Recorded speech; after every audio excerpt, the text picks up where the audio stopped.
All right. What is today? Recording this on a Friday. Happy Friday. So, live Q&A today. Hope you guys are having a great day listening to this so far. The day I'm recording this is a day where I am just 2 days away from my powerlifting competition. So, super excited for that. But with that, because of um, the nature of powerlifting competitions with weight classes, I actually have to cut weight a little bit. And what people don't know about the weight cutting process, and I'm not going to go over this like in this video, in this Q&A necessarily, but there's a lot of water drinking that comes into play with this. So today I have the task of drinking 3 gallons of water. So I have been going to the bathroom nonstop all day and even all week. I've been really increasing my water intake. So yeah, that's where I'm at. So hopefully I can get through this Q&A without having to stop and go to the restroom at all. I think I'll be able to do it, but um, I'll just hold it, if I have to. So let's go ahead and just dive into questions this week. So had my first question. This was from Christine. So Christine is a former one-on-one client, and she had lost about roughly 15-ish pounds with us working together. And we have stopped one-on-one coaching. She worked with me for about a year, I think it was. And I think it's been probably a good like 6 months, maybe at least, that we've like since we stopped working together one-on-one. She's just been in the collective. So she messaged me, and it was a really cool message. She'd basically maintained all of her weight loss so far, kind of fluctuating here and there, within a 5 pound range, which is pretty normal. But for the most part, she's maintained all of her weight that she's lost, which is really cool. Like when clients are able to do that. And especially, she mentioned she hadn't been tracking her food anymore. Here and there, she'll maybe track some things to kind of like self-check herself, but for the most part, she's kind of transitioned away from tracking mostly, which is just that's the ideal spot that I want my clients to get to long term, which is really cool. So, but she messaged me and told me that good news, which was awesome. But then she also had a question. So she's doing the workouts. She's doing the upper body days that we have programmed in the collective on the workout app.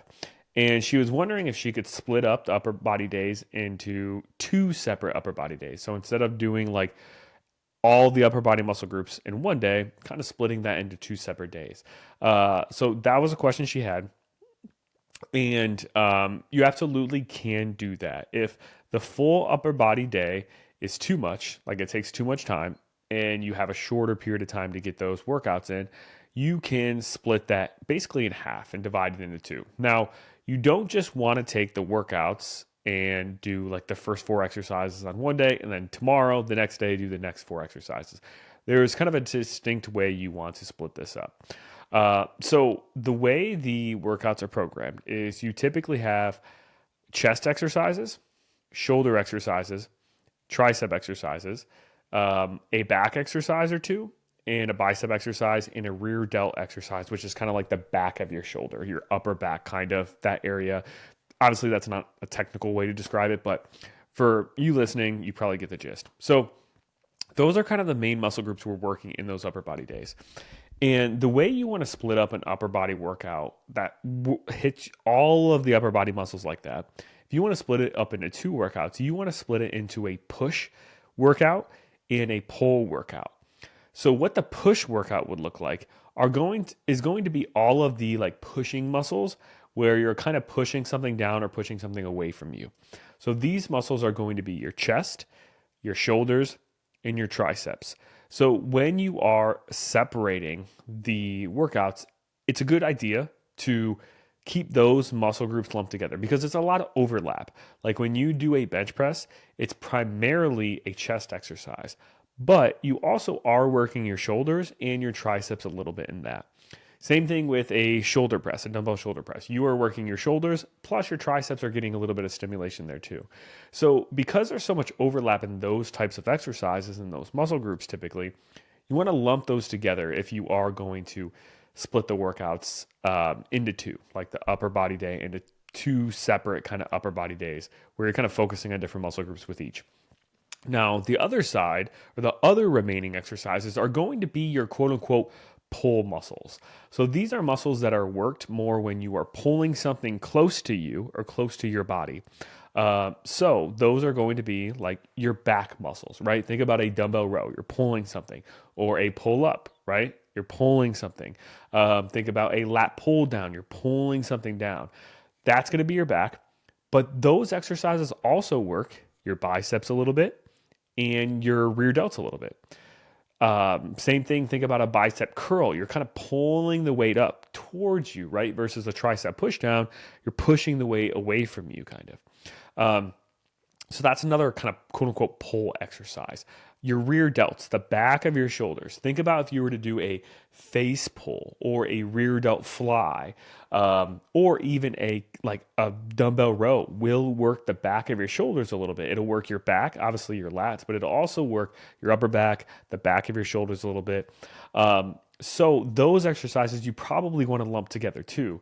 So I recommend if you split it up into a push day and a pull day. In the push day, you're going to do basically all of those push exercises. So maybe it's a push up or a chest press or a shoulder press or a tricep push down, or another exercise that kind of actually is technically like a pull exercise, but I like to lump it with the push exercises, is the dumbbell side raise. You're kind of pulling the weight like away from you, kind of like away from your side, right?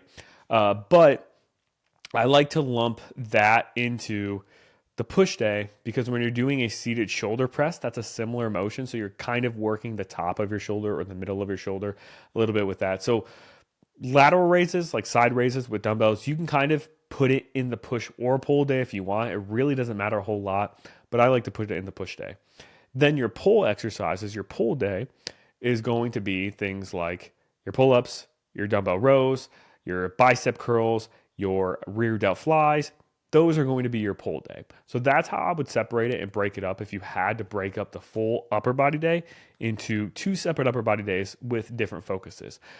Because if you end up, let's say if you did push-ups and chest on Monday, and then the way you split it up, you're actually supposed to do shoulder press on Tuesday. There's a lot of overlap. Your shoulder muscles, your tricep muscles are probably going to be sore going into that Tuesday shoulder press exercise. And you're not going to get as much out of it. So if you're going to split up the upper body day, split it up into those two sections, and you're going to get the most out of it. So hopefully that answered your question there, Christine. So Liz had a question. She said that her forearms are giving out when she's doing single leg RDLs. And she kind of made a comment of like, maybe I need to work on my grip strength, do some dead hangs to work on my grip strength there. And then she asked another question, a follow up. Do you hold a dumbbell in one hand or a dumbbell in both hands when you're doing something like a single leg RDL or a single leg calf raise? So when it comes to grip strength, if you are trying to do, let's say 40 pounds in your hand, like a dumbbell for something like a single leg RDL, a lot of people make the mistake of trying to like do specific things to strengthen their grip. So like do dead hangs, do even like forearm exercises, try to strengthen their grip. And that those things really aren't that effective with strengthening your grip. Your grip is going to get stronger as you just regularly lift weights, especially some of those pulling movements like the RDL or the back exercise where you're pulling something towards you. But the mistake people make is that they think that they can work their grip enough to where their grip catches up to the strength they have in their lower body. So they think, oh, I just need to get my grip stronger and then I'll be able to do RDLs with as much weight as like I'm capable of doing with my legs. And that will typically never be the case, especially as you start getting stronger and progressing. Because think about how small your muscles are in your forearms and your hands. They're so much smaller than your quads, than your glutes, than your hamstrings. So your bigger muscle groups are going to be able to just use so much more weight than what your hands and your forearms can actually hold, which is why nearly every person who's really advanced in the gym, who like is consistently progressing, they are probably using lifting straps or some form of lifting straps to help with their grip. And I recommend lifting straps for really anybody who's even a little bit past the beginner stage. Once you start having grip issues with doing exercises like this, lifting straps, need to buy them because your grip will never catch up to how strong your glutes and hamstrings are, especially with a Romanian deadlift. And if you constantly let your grip limit you, you're never going to be able to work your hamstrings and glutes as much as they need to be worked. I use straps even when I do back exercises, like when I do pull-ups, lat pull-downs, seated cable rows.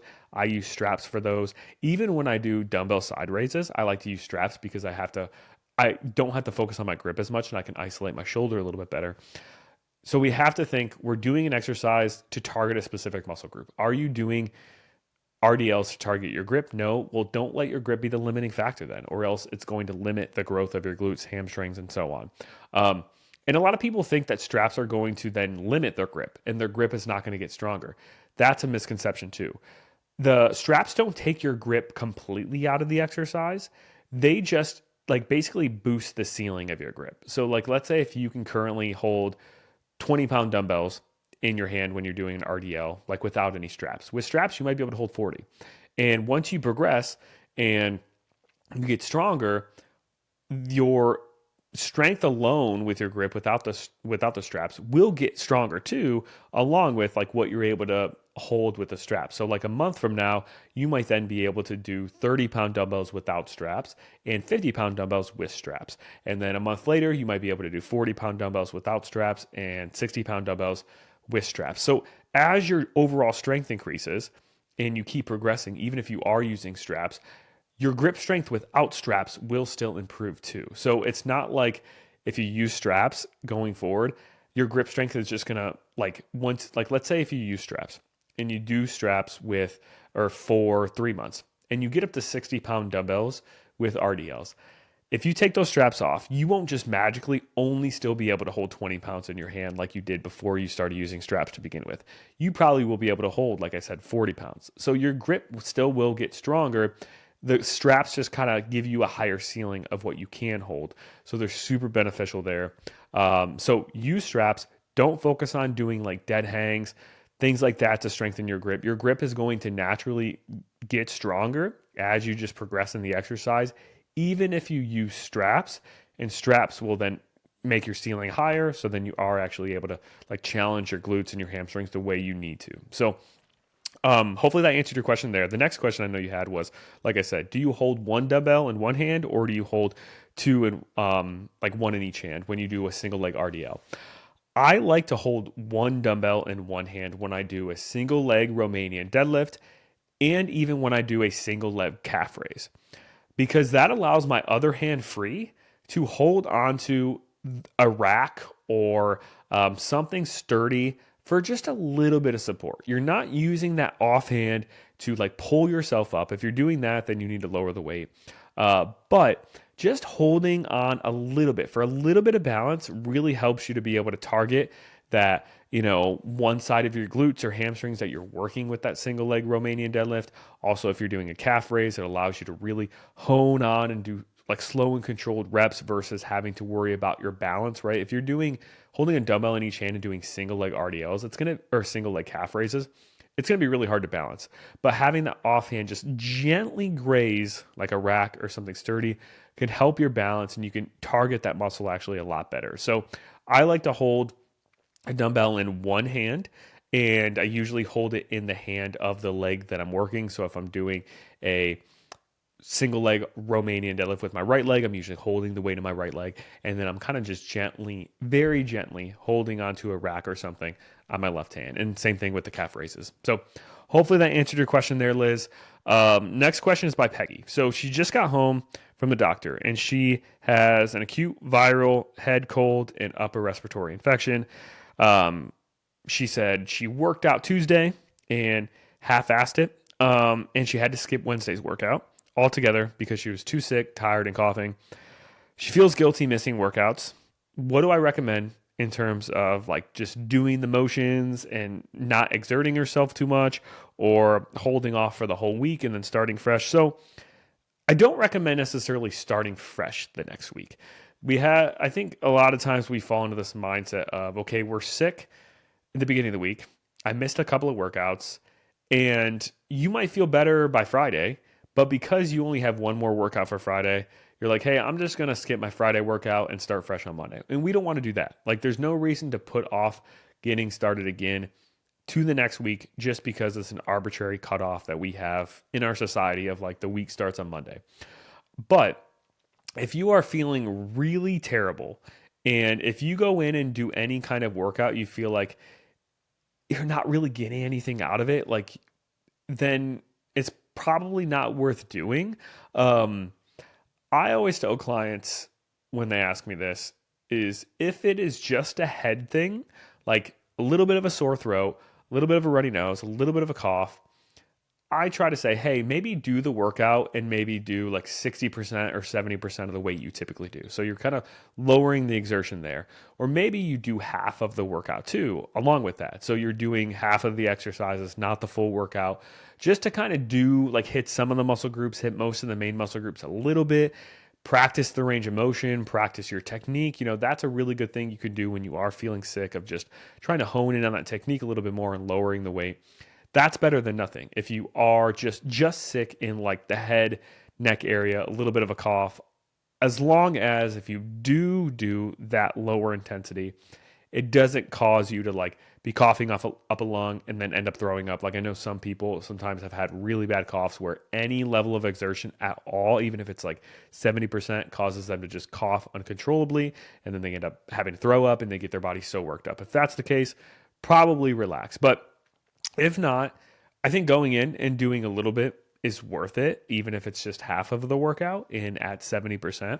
But if it's like going anywhere down from your neck, like if it's really in your chest and it's really hard to breathe, or if you feel like, especially if you have a fever and it ends up being like body aches and you're really feeling a full body sickness, just skip the gym, just skip the workout, sleep, because your workouts don't mean anything if your body's not actually able to recover from it and get something out of it.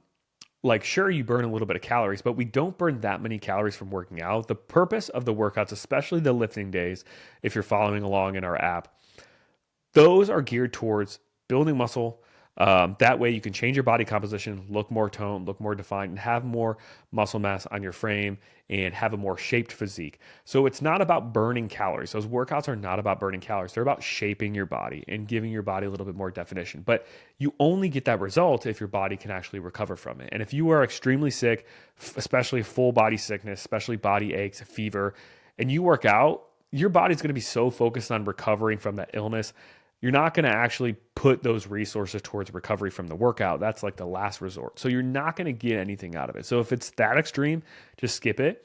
But if you can do a little bit, 70% of the weight you normally do, maybe even do half the exercises, I think it's worth doing, so you still get practice with the motions, so you don't just skip an entire week of working out if you don't need to, and then come back to squats and feel like a baby giraffe that forgot how to walk. Also, too, just moving through the motions keeps your body used to being stretched in that way, because whenever you squat, you're essentially stretching, but just with weight on your back, or you're holding weight if you're doing a dumbbell squat. So doing it even with lightweight keeps that muscle stretch kind of there. So then when you come back to working out the next week, you're not crazy sore after your first workout. Like if you've ever taken a week off from working out and you come back and even go close to as hard as what you normally do, especially with legs and lower body, you're going to be so sore for the next 3 days, maybe even the next week. And a lot of that soreness comes from like taking a week off, your body not being in that stretch position the way it's used to. And then all of a sudden you're stretching that muscle really hard doing your squats again after taking a week off. And that muscle is really like accumulating that muscle damage from that, which we don't want that extreme muscle damage to happen. So long story short, if it's a full body thing, or if you like really can't breathe, maybe we're skipping. But if you are able to breathe and it's more of a head thing, maybe doing half the workout at like 60 or 70% is a little bit worth it for those reasons. So hopefully that answered your question, Peggy. And also too, don't feel guilty about, even if you do end up skipping the week, like you don't lose a lot of muscle in just a week's time of missing workouts. Even 2 weeks, you don't really miss a whole lot of muscle. It's not until we miss like 3 weeks straight of workouts where we start to like notice and research, oh, like we're seeing a little bit of muscle loss here. So don't sweat it. If it is a full body thing and you do have to skip, you're better off, if it is in that case, skipping it, coming back, not necessarily the beginning of the week, but coming back when you feel better. And that way your body can recover from it. So Jen, last question. Jen had a question. How do you log meat from an animal that you have processed. We have deer venison and also, hopefully I don't say this wrong, a chorizo sausage from a pig that we bought. We also have half a cow of hamburger meat.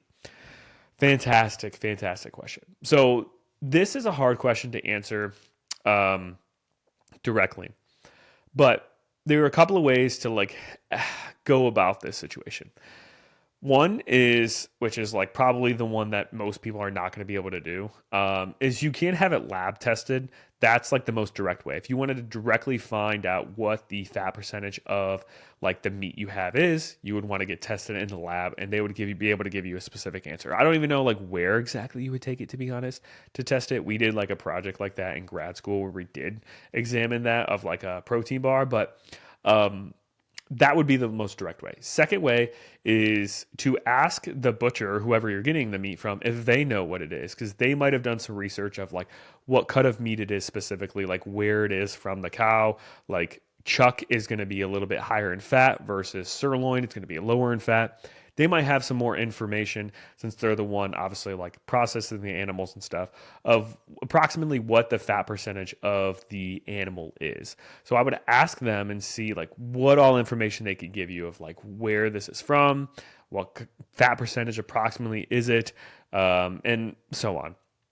The third way is to visually look at the meat and compare it to like a meat you see in the store. This is probably a little bit easier for something that's not ground beef. Like ground beef is going to be all mixed together, but something like a piece of steak or sirloin or something, you can look at how much fat is maybe on that piece of meat, compare it to like what you would see in the store and what that fat percentage is, kind of make some comparisons there. And then the fourth way is just, I think, just kind of coming to terms with, if you're going to um, uh, like log something like that and you are struggling with finding that information, just searching in MyFitnessPal or Food Tracker or on Google of, okay, what's the average fat percentage of this type of local butcher meat, and just going with that and realizing it's probably not going to be perfect. It's going to be an estimate. And that's just kind of the reality of the situation of what you're going to have to do if you're going to like buy meat from like a local place like this, because maybe it's cheaper, or you really like the meat, or like you're friends with this person, so you want to support their business and this and that. Like you just kind of have to come to terms with, you're probably going to be estimating and it's not going to be perfect. And that's just kind of like the way it is. It's like if somebody were to ask me, how do I go about calculating the nutrition content of like this meal that their grandma makes, this homemade meal every single week, and they don't even know like how much of each ingredient they're putting in there because they're not measuring anything. You just kind of have to estimate at that point. But a little tip with this is, the more consistent you can make things, the better. Because what's actually important in nutrition when it comes to fat loss mostly isn't necessarily exactly how many calories are in this or that, but it's about eating a certain amount, seeing how your body responds to a certain protocol, and then making an adjustment based off of that. So like if you eat, let's say, this meat from this butcher routinely, every Monday you have, let's say, 6 ounces of the ground beef. Every Wednesday you have this many ounces of the sausage. And then every Friday you have this many ounces of that. And you keep that really routine. If you find you're not seeing the results you want, you just have to decrease that portion size and what you're logging then, along with the portion size decrease, to make an adjustment, right? So it's all about, if you have something completely constant in your routine, then as long as you make an adjustment from that, then you're making an adjustment from what your body is consuming, if that makes sense. So like if you are logging 200 calories worth of ground beef, because that's what you think yours comes out to that you bought, but let's say it's actually 300 calories worth, as long as you're consistently eating that 200 calories worth of ground beef every Monday, and you're either seeing results or not seeing results, that adjustment you make to either increase or decrease that will still have the impact that you want it to make, because you're either increasing or decreasing from what your baseline is, if that makes sense. Same thing goes, like, this is maybe a little bit easier of an example to think of. If you keep your breakfast and lunch the exact same every single day, and you only track your dinner and your dinner is like 700 calories and you are not losing body fat at all, and you're only tracking dinner, theoretically, you're probably eating, let's say, maybe 2,500 calories if you count lunch and breakfast. But, those things, let's say you're not tracking that, but you're eating the same exact things every single day for the breakfast and lunch, and you're only tracking dinner and it's 700 calories worth. If you track 700 calories and you keep those other meals completely constant and you're not losing body fat and you decrease your dinner then by 400 calories, then you're probably going to start losing body fat because you took what you were doing, you kept those other variables constant, you changed one variable to decrease calories, then you start seeing progress. So as long as you try to keep how often you're eating these meats and the amounts the same as consistently as you can week to week, then the exact number, whether it's 200 calories in there or 300 calories in there, doesn't matter a ton. As long as you keep it consistent and what you're logging consistent, that's what like matters the most. So hopefully that answered your questions. Definitely comment below if that was helpful. Any additional questions, remember to submit questions every single week, and I will see you guys in the next one.